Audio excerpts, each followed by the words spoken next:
What's up, queens? Welcome to the Female Dating Strategy, the meanest female-only podcast on the internet. I'm Ro. And I'm Savannah. And today, the Tampon King has officially been crowned King of England. Oh, Sausage Fingers is king now. Yes, it's coronation day in England. And yeah, she's going to explain all this to me as an American because I have zero cultural reference for it other than I know that they take a hat and they put it on his head. So basically, coronation day doesn't actually technically have to happen because Charles obviously became king the minute Lizzie passed away back in September. So a coronation is basically some sort of like ceremonial like festival where it's like they get the power they have to reign directly from God. It's quite religious. There's a lot of religious elements to it. And it's basically like pomp and pageantry. So oftentimes when you have a monarchy, they will ascend the throne, and then it's actually quite normal for there to be a gap between when they've ascended the throne and their coronation. So sometimes it can be as much as 2 years. So I think Elizabeth's coronation was about a year, but in other monarchies, it can be 2 or 3 years until they actually have it, because it doesn't technically need to happen. Why? Why did they do that? It can happen for several reasons. It can be just because normally a coronation takes ages to plan. One thing about Charles's coronation is that it was very, very scaled down, obviously, because I don't think he's that far from the morgue personally, but we'll get to that in a bit. Because normally a coronation ceremony is hours long. Old Chuck's in a box. Because like, normally a coronation ceremony is like the whole day, like hours long, but they really cut it down for this one. So I think it was like an hour. Obviously, King Charles is not a sprightly being anymore. He's in his 70s. So like when he knelt down to be crowned, I was thinking, is he actually gonna get back up? Was he struggling? He seems to okay. But yeah, normally like planning a coronation, and also coronations are big, big events. Like it's basically a way for the royal house to show off their pageantry, show off their wealth, and of course crown their monarch as well. So if you look in historical books, like Queen Elizabeth's coronation was the most recent one that we had. I think that was in 1953, I want to say, or 52. But if you look at other coronations, such as like the Russians with their last Tsar in, I want to say 1896, that was a big, big grand affair. And I think the one in Russia, that was like a week long of like parades and, military demonstrations. And they held street parties for the people. That actually ended up with people getting trampled on. But we will do an episode on the Romanovs in the coming weeks where we go through all that. So yeah, basically coronations are basically just a really, really fancy party. It's kind of like inauguration day here in the States. It's just the day where the person officially becomes the monarch. Although I guess it's different because here in the United States, we call them president-elect until they actually take the oath of office. Yes, exactly. Okay. Is there like a title change between uncoronated and coronated king? No. So in a monarchy, the minute the previous monarch dies, they become the monarch and have all the powers, everything like that. And they do take a coronation oath, but technically speaking, if the coronation didn't happen, they would still be monarch for whatever reason, But I guess with the president, they take the oath of office on inauguration day, and that's when they actually become president. And the system is such where, there's an incumbent president until that day, if that makes sense. Whereas with the monarchy, the minute the previous one basically snuffs it, the new one takes place or I see. Ascends the throne, as they say. Snuffs it. Sometimes Savannah inserts these like random British phrases that I don't clock right away, but then after it starts to like marinate my brain for a second or two, I'm like, wait, what? That's hilarious. Yeah, when they snuffs it, yeah. Snuffs it. I do think that's a bit cold as well, and I just find the whole thing a bit macabre. Like, that you won't become king until your parents are dead or your parent is dead.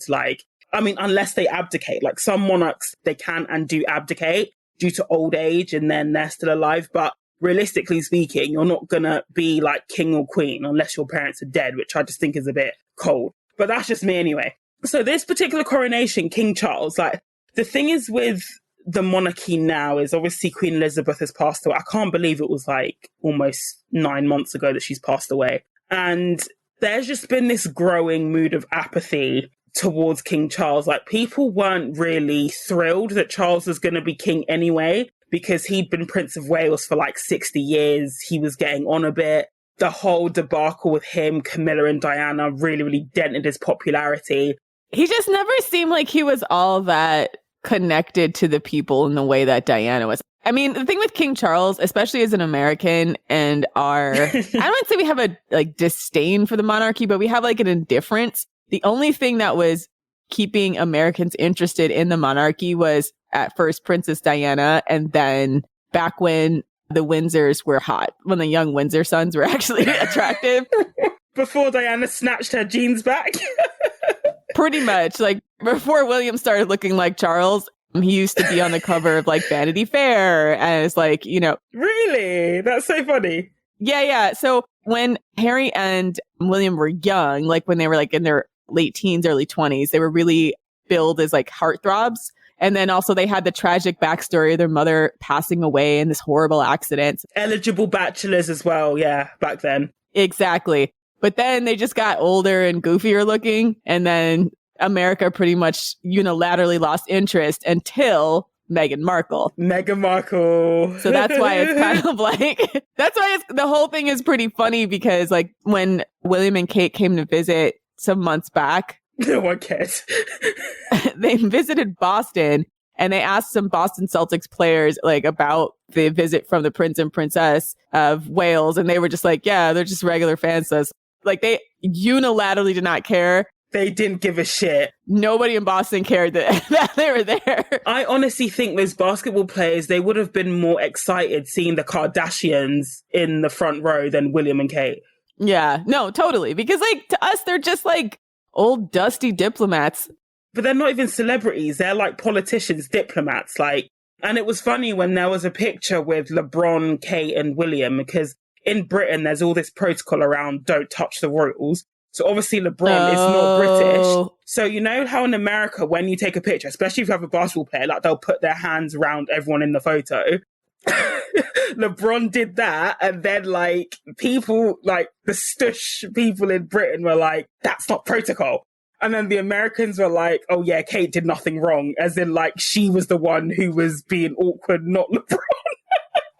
No, totally. Because I've seen that picture, and she looks like way awkward. We're all like, what's wrong with this girl? Like, everybody was looking at that picture like, what's wrong with this lady in particular? Like, it's LeBron. Just, you know, be a regular person. I don't think anybody over here would have even known that it was protocol not to touch the monarch.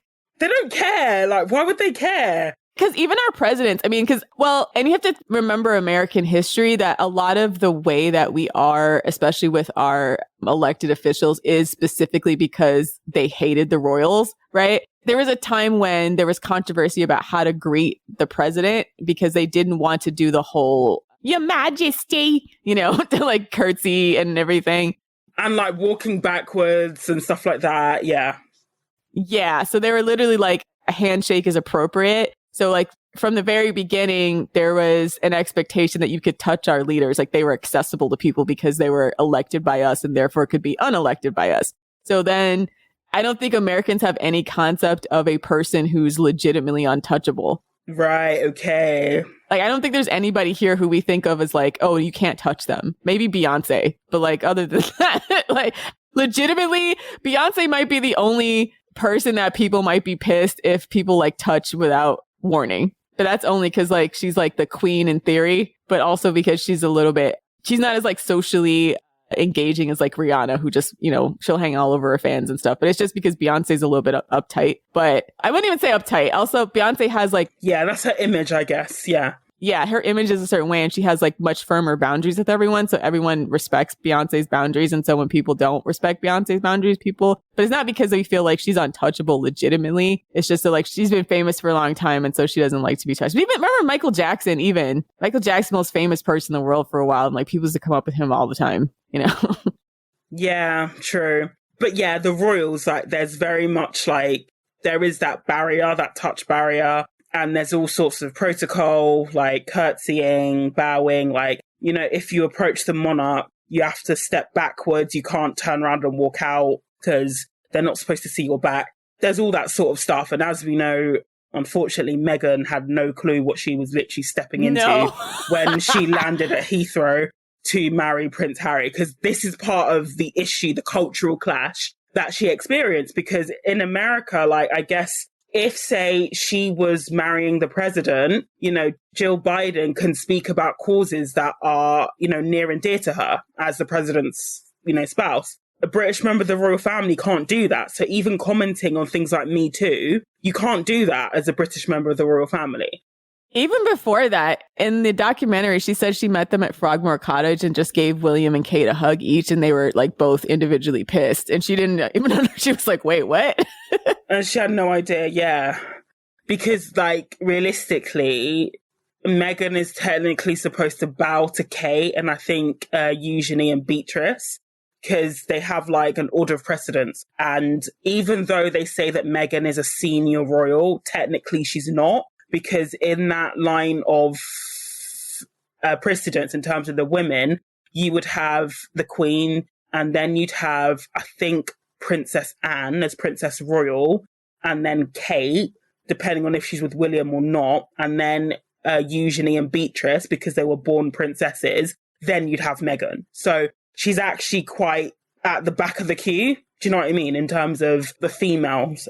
So we don't even know what that means, right? That's like the most we have as far as order of succession when it comes to our rulers is the order that they sit during ceremonies in like formal states, right? So like when they have like an inauguration day or Memorial Day or some kind of like event at the Capitol, then they have like seating order in accordance to like your presidency succession. So the Bushes are always sitting next to the Obamas, who are always sitting next to the Trumps, and so on and so forth. But it's not like nobody there is like less hierarchical than the other. And even like the vice president and his wife, I guess they're a little bit like behind, but it's just, I don't know. It's so interesting to hear this because we have these things, but if someone breaks them, no one's like pissed off or weirded out. Oh, no. It's definitely a thing. Like when they were walking into, I want to say where they kept Elizabeth's body for the lying in state, they have a very, very strict order that they walk in to the chapel in, because that basically represents the order of succession, basically. And so everybody is in their rightful, in quotation marks, place. And they take that really seriously. So even at the coronation today, you know, when they were saying, because like the right-wing media just are basically mixing up shit, which I'll go on to, but they were saying how like Joe Biden was snubbed because Jill Biden was sat at the back. And it's like, well, no, but in the coronation, Jill Biden would be at the back because they would put the British royal family and then the European houses, like royal families, and then the US. And so in terms of the line of, I'd probably call it precedence because Jill Biden's not in the line of succession, she would be at the back. Like, that's just how they do it. So the coronation, so that was just a bit of preamble about general royal bullshit, I think. And so the coronation, there were several angles to the coronation. So as we all know, or probably aware of, there is a cost of living crisis going on in the UK and around the world at the moment. Bearing in mind the UK did just pay for Elizabeth's funeral less than 9 months ago, which cost hundreds of millions of pounds. We were then asked to fork out for this coronation that also costs an estimated £250 million. Throw the old lady in a box and be done. I'm kidding. No, but seriously, like, I agree. Like, I just think it's absurd. It's interesting in the States because it's not super transparent about a lot of the ceremonies that we take place. Some of them are actually paid out of pocket by the family of whoever the official is, and some of it's paid by the government. So it's usually as lavish as like the extra money that a person of their family wants to put towards it. So it doesn't really like, yeah, I guess we're just a little bit less, we don't have royals. We have people who serve at our pleasure. America! Hashtag, we're dope. For a maximum of 8 years and they're out.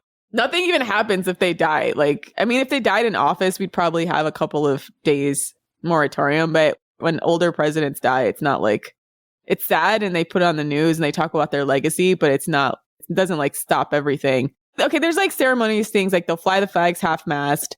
It's really a big deal for like the military. So the military has a lot of protocols around it about how to guard and treat the former president's body. And the state houses will have they'll fly the flag at half mast, and sometimes they'll take the day off, but it's just not the same. It's just not the same intensity.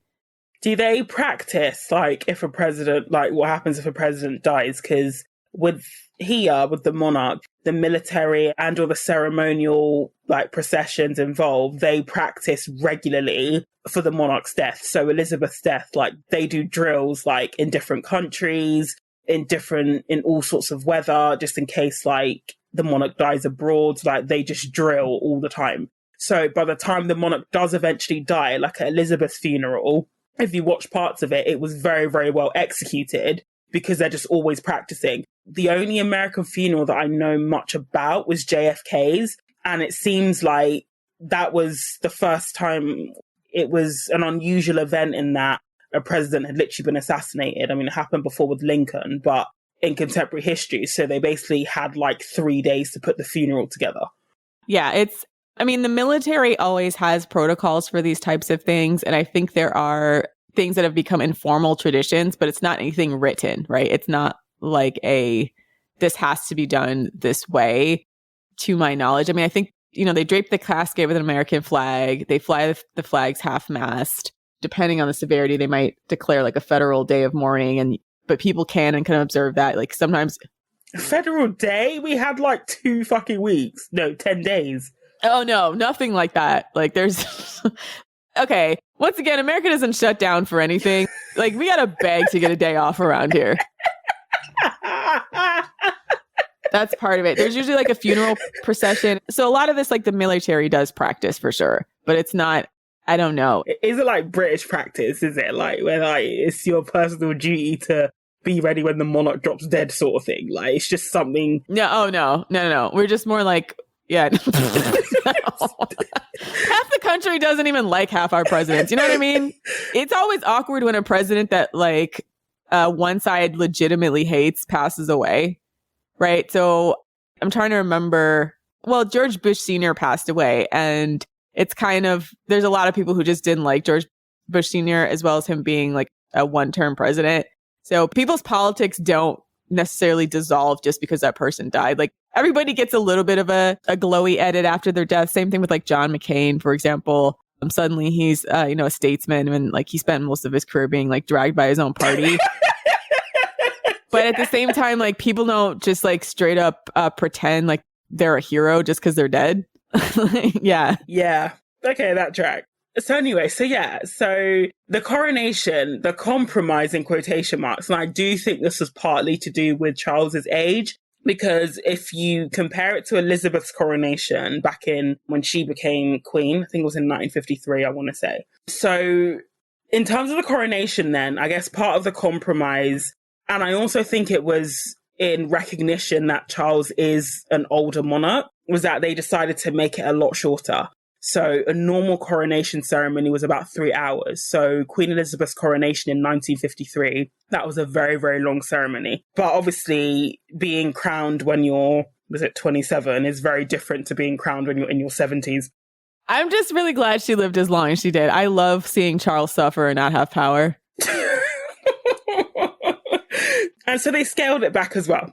Just the idea that he's only going to reign for a fraction of the time that she did. I mean, he's not going to make it 50 years, right? So he doesn't have 50 years.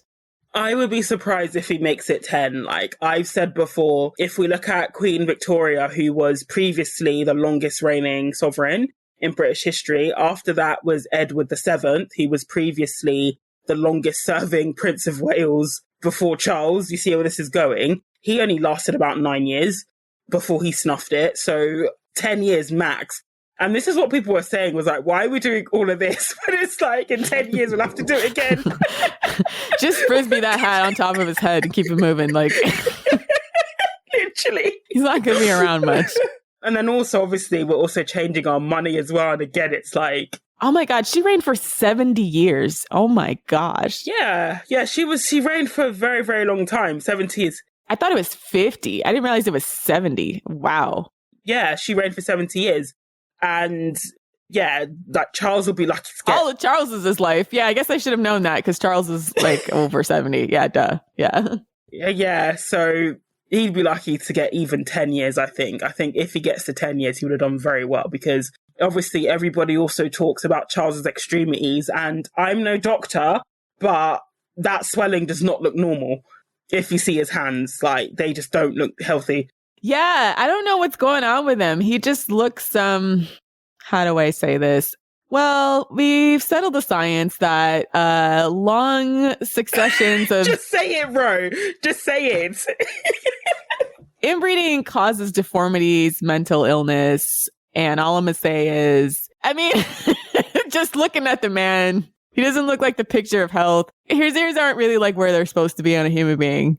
His jaw just hasn't shown up ever. It's not quite Habsburg jaw. Have you seen that? But it's just not there. Like, he just hasn't got a jaw. Like, but I mean, like, he's not physically on the level of like a Habsburg. Like, it's so inbred that like they look. No. Yeah. But the thing with Charles, it seems like independently, Prince Philip and Queen Elizabeth were very attractive, or like fairly attractive people, right? But it just seems like their children just inherited the worst of their features. Yeah. I mean, once again, I feel as if that happens with each succession of inbreeding, right? So we just got to start to diversify the gene pool a little bit. I get that it's your quote, special royal line and they're ordained by God to rule over us, quote, quote. But you're looking kind of like people who populate the backwoods of Appalachia in our country. You know what I mean? So it's like kind of weird looking at the royals because it's like, they think they have this special magical bloodline, but like, I can't believe you said that. We have people like that here in the States, and we kind of act like they don't exist. Like, we know they exist, but like, we don't really like celebrate the fact that they, I mean, technically they have like generations of the same purebred bloodline, but none of us are proud of them for that, and they shouldn't be proud of that. So it's sort of, man. Oh my gosh. To me, it's like watching them talk about their pure line is like watching, someone from some rural part of Appalachia with like 3 teeth and cock eyes and weird hanging ears talking about how, and like blue skin, because they have some weird genetic disorder that only runs in one family, talk about how like they have this special purebred line. And to be fair, there's a lot of people like that in the clan here who they want the United States to become like a white ethno state, and they want to only breed with white people. And it's always the kind of people who nobody really wants to be part of their gene pool because it just doesn't look diversified. And it's kind of a running joke here in the States about that. So it's just weird. Like, it's just, once again, different perceptions about like bloodlines and the importance of bloodlines. Like here, the only people talk about bloodlines in the States is the Ku Klux Klan. And like, honestly, like, it's literally the Ku Klux Klan because they're the only people that care about it being purebred. I don't know about. That's clearly not the case for the monarch. So them bragging about that, like all of us over here are like, ew. Well, it should get better though as they start to marry outside of their immediate and extended gene pool. So that was just an aside. But yeah, I do think, and also, let's be real, like being head of state, even though I don't think it's real work in the sense that it's like the work that we would have to do to pay our bills, but it puts different stresses. And I'm just not sure, especially since Charles has probably led quite a comfortable life up until, just imagine basically starting your first serious job at 74. Like, it's just not really going to work out. That's true. He's so woefully underqualified. Oh my God. I didn't even think of that. Yeah, the man has never had a job until his 70s. Wow. I mean, like, he's done, like, as Prince of Wales, he's been, like, patron of charities, but I mean, like, doing, like, serious meeting ministers, you know, actually being head of state, like, it's advanced age to come to that, you know, to have that level of responsibility. Like, I remember what people were saying when Joe Biden, you know, ran for president and they were about the same age. Like, it's a lot. See, it's scarier with Biden because Biden actually has like real power. You know what I mean? And he actively has dementia. I don't care what anybody says. Everybody knows he has dementia. But Biden is funny though, the way he just like confidently fucks things up. Like when Rishi Sunak was elected prime minister, the way he just said like, it was like he said all the letters in Rishi Sunak's name just in the wrong order. Like he called him like Rashid Sunak. The thing about Biden, he's always been known for his gaffes, and people try to frame it as endearing. Okay, he says things that are sexist and racist, although he's sort of been managed. Yeah, oh my God, Google, because he's another person that's been in office for like 40, 50 years. And damn, over decades of evolution, the culture has changed, but he every once in a while says something that's like massively messed up to a group of minority people because he just doesn't. Oh no. So he's known for his gaffes. Yeah. I feel like he is kind of evolving, but I also feel like they don't let him out as much unless they give him like pre-written speeches that he can just read from a teleprompter. Because I don't think the man 100% always is there. Once again, dementia is a horrible disease, and I'm not making fun of anybody with dementia. I'm just pointing out that our president more than likely has it, and everybody's kind of managing it because it's certainly better than Trump. And to be fair, it's not uncommon for like aging presidents to have like health issues. Like the outgoing president of Nigeria, Buhari, like I swear, like every so often there would be a rumor that he's dead because he would just disappear with health issues for like months or years at a time. You just wouldn't see them because he would travel to the UK for medical treatment and he'd just disappear. So it's quite common in aging men to have a litany of health problems. So, okay, you got to read. One day you should download the Physician to the President from the White House official medical report because they're required to do an annual medical physical. But has there ever been a time where they've actually told the public when the president's health was legitimately deteriorating, especially his mental health? I don't think so. I remember reading that when in the 1960s, when JFK was running against Nixon, like Nixon's camp tried to leak the fact that JFK had Addison's disease. And the treatment that was required at the time was basically sending JFK like insane. Like physicians at the time, they were basically giving him like horse tranquilizer to the point where it almost caused nuclear war, because if you're taking medication, that's fucking with your judgment and you are like on the brink of nuclear war, it's not great. So when they were running for president, like Nixon tried to leak that, but Kennedy's camp, they basically squashed it. And it only came out, I think, after Kennedy died that he had a lot of health issues that I'm sure if the public had known about it, they probably wouldn't have elected him. Yeah, I mean, it's a tough thing. I know that Ronald Reagan had Alzheimer's apparently towards the end of his presidency, and they did a lot to cover that up as well. So it's just kind of tough. Yeah, there's been a lot of sick presidents, and they definitely suppress it. Especially like the more left-wing papers have been running interference about the dementia angle. But I just keep looking at it like, look at how sharp Bernie Sanders is versus how Joe Biden is. And they're around the same age. I think Bernie's older. I'm pretty sure Bernie's older, I think. Yeah, actually, you're right. So Bernie Sanders is a year older than Biden, and he's just infinitely more responsive, plugged in, and able to like engage with people than Biden is at the same age. So sometimes I just feel like maybe it's not dementia, but he clearly is having a massive cognitive decline, probably on account of his age. And even comparing him to other octogenarians, he's a little bit slow on the take. You know what I mean? Isn't an octogenarian someone who's 100? No, octogenarian, 80s. Oh, okay. I thought it was 100. Sorry.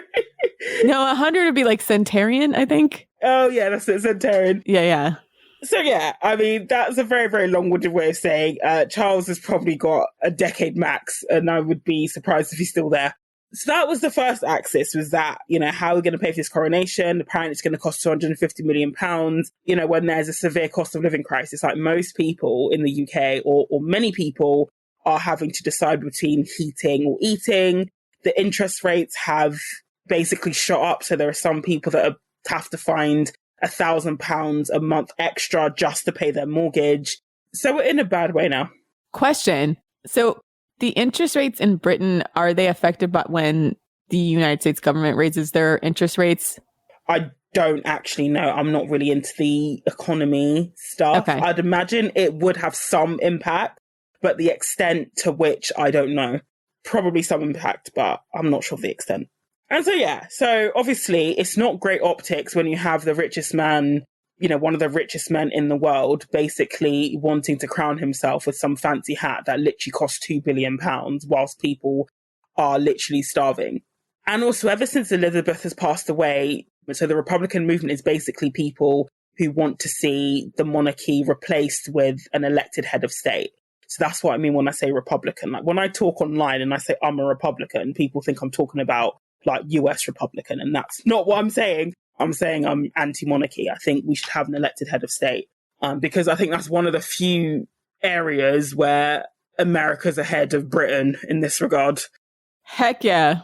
It's dope over here. In that anyone could theoretically become head of state. I think that's a good anybody child. Okay. I think that's a good that has its drawbacks though. I mean, I guess with you guys, like if you don't like your monarch, there's really nothing you can do about it. Whereas like every 4 years, we're allowed to get rid of anybody we don't like. But it does mean that literally anybody, and I mean anybody, can become president. So you just have to be connected enough. Which is both inspiring and terrifying because some of these people are actively stupid. And terrifying. And it's funny because like, I feel like when I was younger, I saw elected office as like an aspirational role. And now the older I get, the more I'm like, oh no, a lot of stupid ass people run for government and they work in our government and they're very dumb and they get paid. Like this is probably the highest paid job they'll ever get because they're not good at anything else. They were just able to convince some people that they could kind of know what they were talking about and enough for them to elect him to go to Washington. And I think Michelle Obama said as much, more or less, because people were like, oh, were you intimidated being like the first Black woman in these rooms? And she was like, no, a lot of these people are dumb as hell. Let me find her exact quote so I can like paraphrase it. So this is our former first lady, and I feel like she's 100% correct. Michelle Obama had a great quote when asked about how she dealt with sitting with powerful and smart people during her time in the White House. She replied, you realize pretty quickly that a lot of them aren't that smart. I'm like, facts, right? Like, yeah. We can watch these people. And it's funny because when you look at like how educated she is, and I mean, she's definitely like a person who is probably used to being either the smartest person in the room or among other smart people because she went to Yale. She was like a high-powered lawyer. It's like she is dealing with people who fell off the turnip truck yesterday and got elected in some very small district, trying to like explain, and then they're talking to her and trying to explain things that's just way out of their depth, right? Or trying to govern, but they're just way out of their depth. So it's interesting in the States because I don't feel, and I don't know if it's always been that way. Anybody who has been around a while in American politics, like correct me on this or not. But I felt like at some point in the country, we thought like elected officials were like not like smart or at least more elite than I think the perception is now. But I don't know if it's just like I've gotten older. And so I've now gotten closer to the age of a lot of people who are elected officials. So now my perception has changed. I'm like, oh no, a lot of these people are fucking stupid. But they seem smart to you when you're like 18, 19 years old and you don't know better. But like the closer I get on the other side of 30, it's like, oh no. Oh my God. Like, oh my God, we have fucking clowns we have fucking clowns in Washington. And I don't mean that in an abstract way. I mean, legit, some of these people, I feel like they have to remind themselves to breathe. Like, I don't know what's going on. Have you seen the drama surrounding George Santos? No. Fill me in. Okay, so he's like the first openly gay Republican to ever be elected to office, to be elected to Congress. And basically, this man told an entire lie about his background from top to bottom. He lied that he graduated from college. He never graduated from college. He said he worked for Wall Street firm Citigroup and Goldman Sachs. He never did. What the fuck? He lied about being Jewish. First, he said he was Jewish, and then he said what? His maternal grandparents fled persecution in Ukraine and then in Belgium. And then he says he's Catholic and Jewish, but he's just like a regular Latino American. And then when he was confronted about it, he was like, oh, Americans don't care about my resume. So basically, he just came there, just wrote, like, just completely lied about his entire background and then got elected. Oh my gosh. That's just what happens sometimes. Sometimes we legit get insane people in office. Oh my gosh. Because all they have to do is just have someone sponsor their TV commercials, and some people just vote party line, or You can convince people you're a good dude in like 30-second ads. Oh my gosh. He also claimed to be descendant of refugees from the Holocaust. Like, this man is mental. Like, oh my gosh. Why would you lie about being Jewish? I think he's just a pathological liar. Like, I think he just wants to feel like he's being persecuted and that he has like an interesting background. It's very weird. I don't know. But it's to the point where the Republicans are trying to get him to resign because he's actively insane. But that's the type of people that sometimes get into office because of our legal system. Our system of government, which is imperfect, but for the people, by the people, and of the people. Oh my gosh. Moving on, swiftly on from American shit. An adult man who lies about the Holocaust. But okay, that's that's the level of scrutiny of our elected officials. Yeah, that's weird. And also having somebody who's gay in the Republican Party, I don't really understand the logic behind that, but okay. So, the coronation. So then the other angle, obviously, is what is going on with Harry and Meghan. And the way that the coronation was scheduled to take place on the day of Prince Archie's birthday, which I just thought that was really shitty. Like, let's be real. Like, again, the coronation doesn't have to happen by a certain date. So it could have literally been done next year. It could have been done in November. It could have been done in summer. And they chose Archie's birthday. Why? I don't know, basically. And I think that the royal family, it seems like obviously there's still that tension between Harry and Meghan and the royal family, but the royal family are just being really petty in how they're dealing with them. I don't know why they picked this day in particular when there's literally like 52 other weekends they could have done it on. But it was today as well. So there was this whole, the British media are obsessed with Meghan. There was this whole, in the lead up to the coronation, there was all this coverage about, is Meghan going to come? I believe that Meghan was invited, but she turned the invitation down and she stayed in California. So Harry came on his own. And there was an issue around that as well, basically saying that she snubbed the royal family. But then if she'd showed up, she'd be making it all about her. That's a no-win situation. I want to point that out. It's a no-win situation, yeah, exactly. They were going to give her a bad edit no matter what decision she made. But I applaud her for starving these people of her presence because they don't deserve. Well, yeah, exactly. And again, if she came here, she would just be assassinated by the press anyway, accused of making it all about her just for, breathing in oxygen or daring to look nice. And so she stayed away. So Harry came on his own. And it seemed like it was a flying visit because the coronation happened, I think it was done by 2:00 UK time. And he was literally back on the plane to California at 3. So he didn't hang around. Like, he's back in California or on his way back to California now to be with his family. And he seemed like one of the only royals to actually look genuinely happy at the coronation, like smiling and all that jazz. So yeah, it was a flying visit for him. I'm kind of like that with my family because I don't have to deal with the bullshit on a day-to-day basis either. So when I go in for a family event, I'm all smiles as well because I know I'll be on the next flight out. Exactly. Like, you'll be out. Like, you're like, this is not my problem. But again, at the ceremony, they snubbed him again. So as the son of a king, he should have really been in like the full regalia, but he only wore a suit. And then when King Charles and Queen Camilla appeared on the balcony, they normally have their immediate family. So really it should, Harry should have been there and he wasn't. But the children of the Duke and Duchess of Edinburgh, who is King Charles III's younger, and so the Duke of Edinburgh is King Charles III's youngest brother, Edward, they were on the balcony. But it's like, but your own son wasn't. It's just shade. And I sort of, with each passing day, I can see it makes sense. The claims that Harry and Meghan were making in the documentary and in the interview with Oprah, it makes sense because it seems like the royals are very passive aggressive. It's like they want to say that Harry was there, but they'll do little digs and slights to make out like, okay, you're here, but you can't sit with us, sort of thing. That makes me feel bad for him. Because, listen, I said this in a previous episode too. Yes, they're fabulously wealthy. And yes, they have privilege beyond all of us could possibly imagine. But for Harry, like, he's just a kid in an extremely toxic family, right? That actually makes me have sympathy for him. I otherwise wouldn't. Like, he tragically lost his mother and his entire family is the pinnacle of like narcissistic bullying.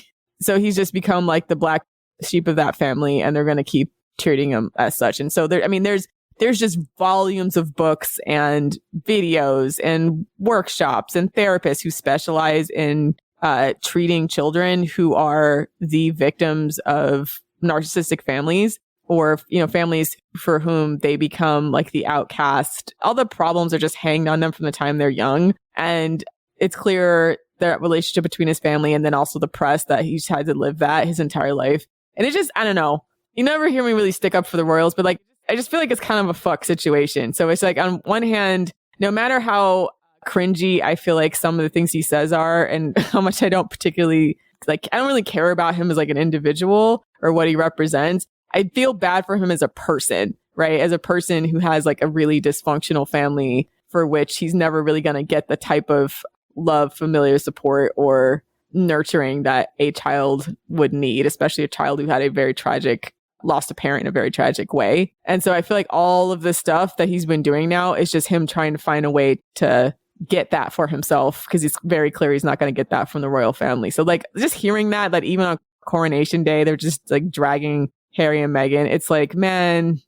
Oh my gosh, like GB News, which is like the not so polished equivalent of like Fox News, they might as well rename themselves like Harry and Meghan News. Like, the coverage on Harry and Meghan, considering Meghan wasn't even going in the past week and even on the day, has just been absolutely incessant. And contrast that with like Hunter Biden and the Trump boys, like Trump's sons. It's like, they're complete and total fuck ups, right? Hunter Biden's a crackhead, not speculative crackhead, a literal crackhead. Confirmed crackhead. A confirmed crackhead, right? Who like spends half his money on prostitutes and probably child support for his concubines. Child support, doesn't pay his child support, probably sold estate secrets for crack, like legitimately. And the way that Joe Biden treats him in public is still very understanding, warm, and loving, right? Despite the fact that Hunter unequivocally does not deserve it. You know what I mean? Like, just contrast like how even Trump is kind of a narcissist, but even he treats his sons and his children, except for maybe his daughters, which he's a complete fucking creep about. But compared to what's happening with King Charles and the way that he treats his children. So just think about that. Like, all Harry really wanted, it seems like, is a hug. Like, it just seems like somebody should have hugged that kid a lot more when he was younger and was dealing with his mom's tragic death, and, you know, not treated him like he was expendable in the family because he wasn't the next in line to succession, especially after William's kids were born. It is weird watching it on this side. It makes me feel bad for him because I'm like, yeah, at least on the American side, like, a ton of people's families are dysfunctional, but like, you see publicly. It's true. Look at the Kennedys, though. Yeah. At least Kennedys are so messed up, but at least in the public, they are supportive of each other, right? Even through like massive, unforgivable fuck ups, right? Like, the worst thing Harry did was the Nazi uniform, to my knowledge, right?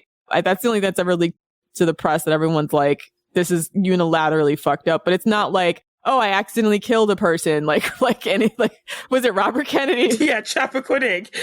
No, it was Ted Kennedy. Chappaquiddick left her to die. Like, I have like every week there's a new video of my penis and me getting slapped in the face with some prostitute's vagina because I'm cracked out and spending all the money on prostitutes and crack. So, oh my gosh. Or like whatever's going on with the Trump sons, like with their like many, many divorces and weird affairs and just greasy general demeanor. You see them still have like a public face of support. So just watching the family dynamics there, that on like the most important day of probably King Charles's life, they couldn't just bury the hatchet a little bit and be a little bit warm towards their son, actually makes me upset. And like not put it on Archie's birthday as well. Yeah. What the fuck, man? Like, that's not really asking for a lot. So, and then also Meghan was also dragged by GB News idiots because she didn't bring Lilibet and Archie to the coronation, and saying like, oh, they should be part of history. I'm like, well, they're not going to remember it anyway. And like, again, you would have probably dragged her for that too. Like, it's just, there's still that ongoing obsession with Meghan. And I do feel like it was a shame that Meghan wasn't there. I completely respect her decision to stay away. But in terms of like just general aura and drippage, it was missing. And I think that Markle sparkle was definitely missing from the coronation. Honestly, because no one cares. I didn't get up to watch that shit. Here on this side of the pond, we're all back to not caring.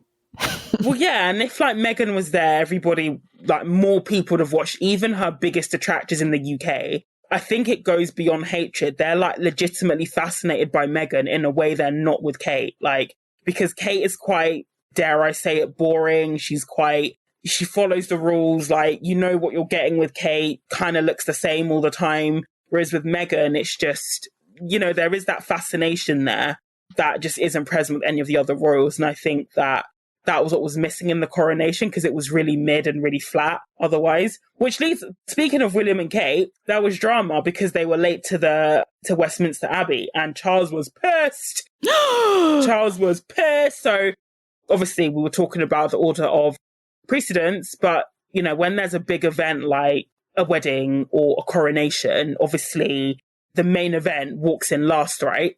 So Charles rocks up in his ridiculously expensive old carriage, and William and Kate aren't there.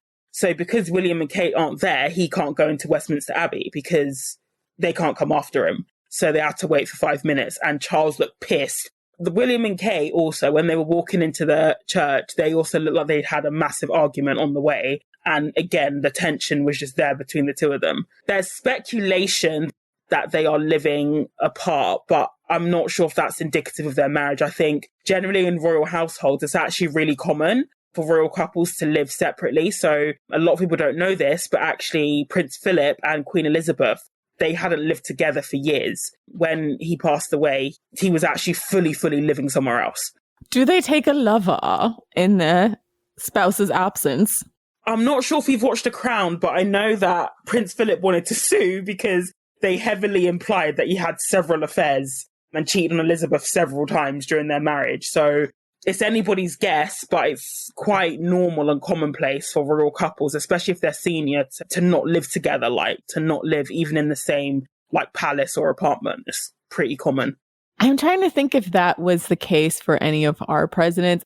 I know Jackie and JFK had separate bedrooms. But they were still in the White House. I think the last couple that I know in recent memory that one of them wasn't living in the White House. I think Melania all but left the White House. In fact, I don't think Trump even wanted to be at the White House because he thinks the White House is poor. It's like poverty. He basically walked in the White House like, what is this dump compared to his level of wealth? But I do remember hearing Melania wasn't living at the White House, that she basically like shows up for state dinners or whatever. Because yeah, again, poor compared to the lavish digs they were used to living in. But that's interesting. But it's weird here.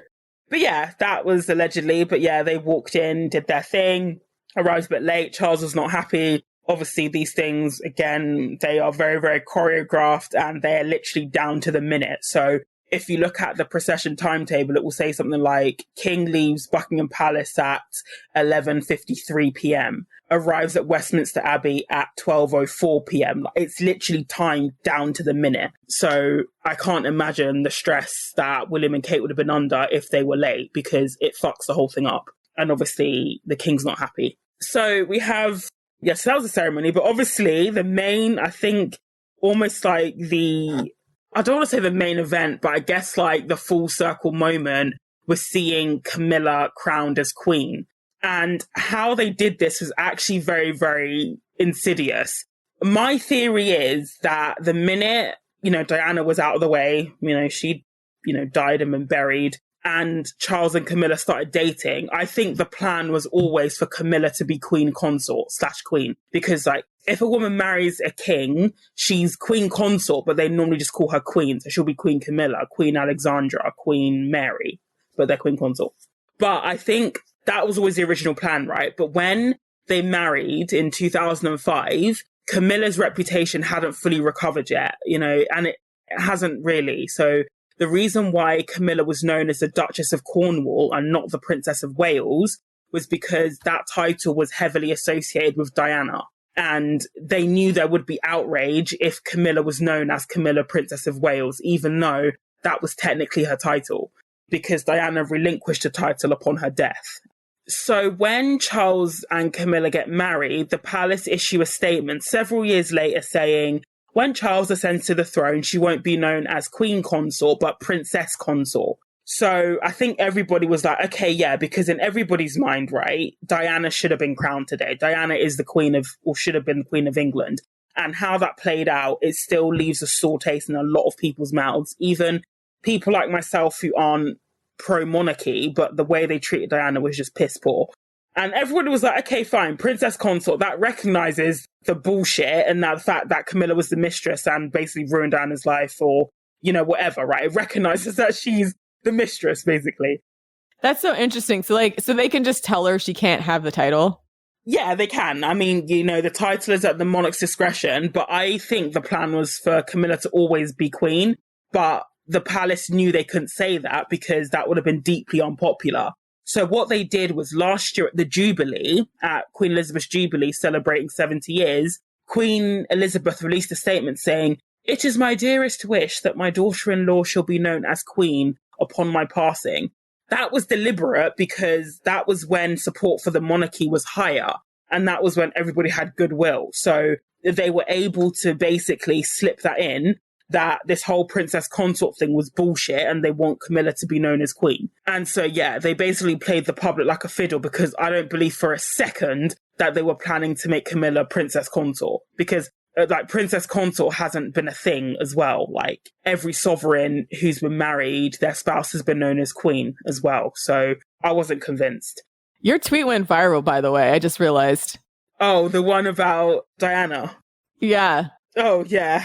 So 37,000 likes for this tweet about Diana. Yeah, because I basically said the royal family don't get anywhere near enough smoke for essentially using a teenager as a breeding mule and ruining her life. Bearing in mind, Diana was she was 16 when she met Charles. She was 19 when she got engaged. And the royal family and her own family, I didn't expand on this in the tweet, but it's true, people are pointing out, her own family basically pushed her into it. Diana wanted to drop out at one point. She wanted to back out of the engagement, but her sisters and her mum basically said, you have to go through with it because your face is now on the tea towels, so it's too late. Gross. Yeah, and her friends were pushing her into it as well. So she really had nowhere to go. And as a 19-year-old, she was still astute enough to know that this marriage is going to be bad, but she didn't have anybody there to support her in getting out. And she was just told to just get on with it. And yeah, look how it ended up. So there was lots of tweets about Diana doing the rounds today, because I think within Britain, again, as somebody who's not support for the monarchy, but I do feel like things might have been different had Diana been crowned queen. It just feels like a massive injustice. Yeah, we'd all care about it. I guess I just don't understand what I don't understand about the monarchy here. And I guess you kind of explained it, is that a lot of what they do is PR. Charles doesn't seem like he does anything to make himself endearing to the public. Has he ever done anything that makes anybody care? Do you know what? I think it's sort of like, because I was speaking to somebody who was very senior in marketing, and they were saying that women tend to make the best people in marketing, or like the best people in marketing tend to be women because they have empathy. They can put themselves in the position of other people to understand how messages will be perceived. And that is one thing I'll give about Queen Elizabeth, is that she understood this. So she knew what to do to make herself appear to be likable, even though she did so much heinous shit, like all that stuff, you know, with Diana. The Queen was a huge part of that, you know, that entire mess as well. But she knew how to curate her image. So she was seen as this, you know, cuddly matriarch, as opposed to a woman who tried to use, you know, funds that were ring fenced to provide energy to schools that had no money to heat one of her palaces. And that was actually a thing. But the Labour government at the time said no, because it would look so bad. But yeah, Charles hasn't really had to do anything. I mean, they do try these odd pockets of publicity stunts, but it comes across as so forced and unnatural because they just don't really seem to know how to relate to common people in a way that's genuine. So yeah, I don't think Charles has really done a lot to make himself appear to be likable to the general public anyway. I think he's still riding off the last vestiges of goodwill that was extended towards his mum, and that respect for Elizabeth that's still there, but that will dwindle in the months and years to come as he progresses in his reign. And like his his own household has basically said he's a lazy piece of shit. Like, he doesn't put toothpaste on his toothbrush. And one of his butlers, and they basically told a story where he like dropped a piece of paper. So imagine you dropped a piece of paper like, you're off your desk onto the floor. And he actually called a servant from the other side of the palace to come and pick it up. I mean, I knew he had to be like that when in public he got visibly like flustered and angry because a pen was too close to his hand. I was like, that's pretty insane. So that's the sort of king that we're dealing with. See, what's crazy is like you guys have to pretend like he's important, I guess. I guess when we had Trump in office, a lot of us just basically said, fuck this guy. And that was just the extent of our interaction with him. How does it work with Britain? Because you kind of have to go on with the pomp and circumstance, even if the king is an active idiot.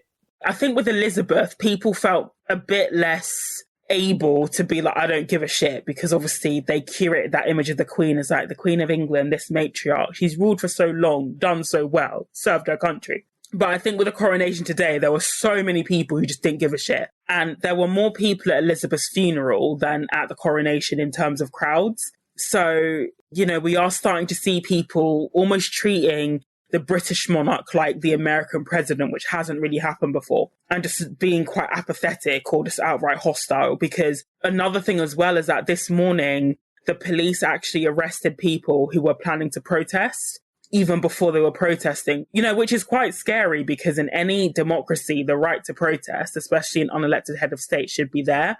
So I think it's what's great is like learning all of these nuances of British culture, especially how they relate to the monarchs, and then completely understanding why our American founding fathers nope the fuck out. We're like, nah, no, y'all can keep that. Because so much of what's in our Constitution is legitimately like directly anti-monarchy. So it's funny listening to you say this. Yeah, I can see why.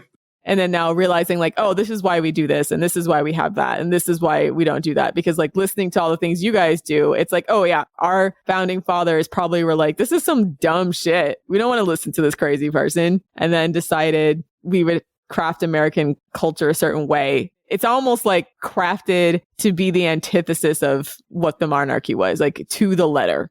And I can see why as well, because ultimately it's just a very, very, very, very expensive and quite archaic way for extremely wealthy people to appear to be this divine bloodline, but are scraping passes in education and to have underdeveloped jaws due to inbreeding to make out like they're better than the rest of us. Yeah, man, y'all can keep that. That's all I'm saying. Like I'm not...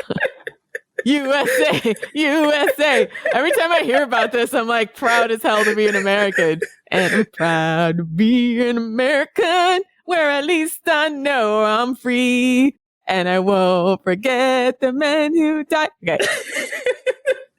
And I think people are like staring down the fact that, yeah, we're stuck with Charles and then we're going to get William. And then, so we're not going to see like a female matriarch monarch for probably quite some time, if ever, depending on if the monarchy lasts between the next 50 years, because most of the support from the monarchy comes from the older population. I'm not even British, and I think I'd be outraged because it would be confusing to us. Because like we have, to the extent that the Americans still have a fascination with Princess Diana, it's because of the Princess of Wales association with her. That support for the monarchy will drop even more. Yeah, the boomers are dragging it, man. Silent generation, boomer generation, they just won't get out of our face. Like, I'm very happy we've increased our medical technology, that people are living longer, healthier lives. But it is like very frustrating for the rest of us to just watch these relics.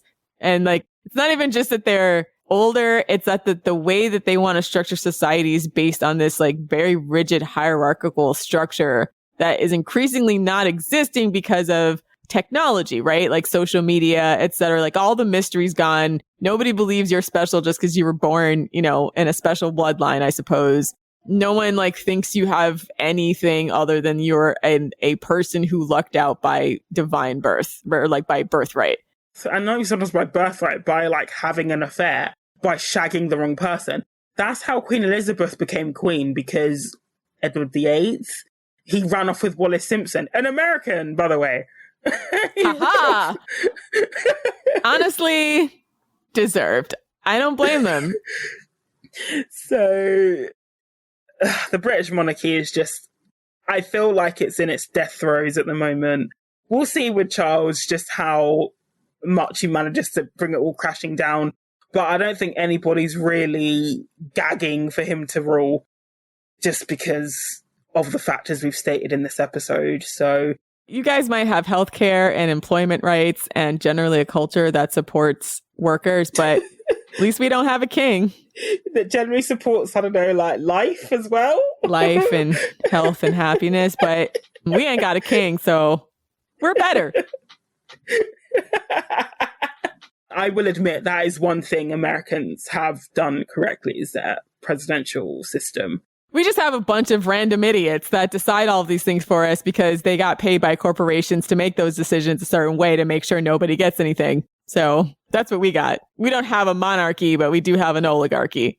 I think for me, like, the tipping point is, at least with a bad president, A, you can limit them to maximum 2 terms of damage, or you can just vote them out. Because just imagine if, say, Prince Andrew was the eldest son, he would now be king and exempt from any sort of prosecution or like any of the laws in the UK. Can you imagine? I mean, right now we're figuring out for the first time if our president is actually exempt from the laws, because up until now, when presidents committed crimes, the new president just pardoned them to just speed and hasten the process. Really? Yeah. I thought presidents could be impeached. No, they can be impeached, but it doesn't really mean anything unless you're removed from office. It's just like a sanction, more or less, but it does like it's like a strongly worded condemnation. And being impeached is like the first step to a long succession of other votes that have to happen if you want to remove that person from office. And so far, we've had a couple of presidents impeached, but none of them removed from office, which means impeachment is almost like relatively toothless. So even, President Trump was impeached, President Clinton was impeached, and there's been other presidents have been impeached, but they weren't removed from office. I think Nixon resigned, etc. But Trump didn't resign. Bill Clinton didn't resign and basically just kept going. And it's only since President Trump has left office that they've started to prosecute him for things that were actually prior to him being in office even. But even then, there was stuff that he did that was like technically criminal. But I think Robert Mueller, if I'm not mistaken, came back and said there's just no protocol like prosecuting an active sitting president for crimes. So there's just been like this whole thing now. Just hope they don't commit a crime, basically. Exactly. Because basically Trump is an interesting test case in the limits of restraining presidential powers or what to do when a president just breaks all the rules just because he can. We just sort of realized nothing happens really. Because I think when they wrote the Constitution, nobody predicted that we would have a person this fucking clowny in office, or it requires such a large majority, 2/3 of the vote, and our party lines are split almost exactly 50-50, that it's impossible. Everyone acts upon partisan lines. And so it's impossible to make government work the way it's supposed to because of how heavily each of these have government monies and interest on both sides of the political aisles. So it's just an interesting thing because technically we can remove people from office, but it's just as difficult in a lot of ways, to the point where everyone just lets their term expire and then just doesn't elect them again if they're trash. And that's our show. Check us out on Twitter at fem.strat and on our website, thefemaledatingsstrategy.com, and on Patreon for weekly bonus content, patreon.com/thefemaledatingsstrategy. Thanks for listening, Queens. And the Tampon King has been crowned. Bye, Matt. Bye.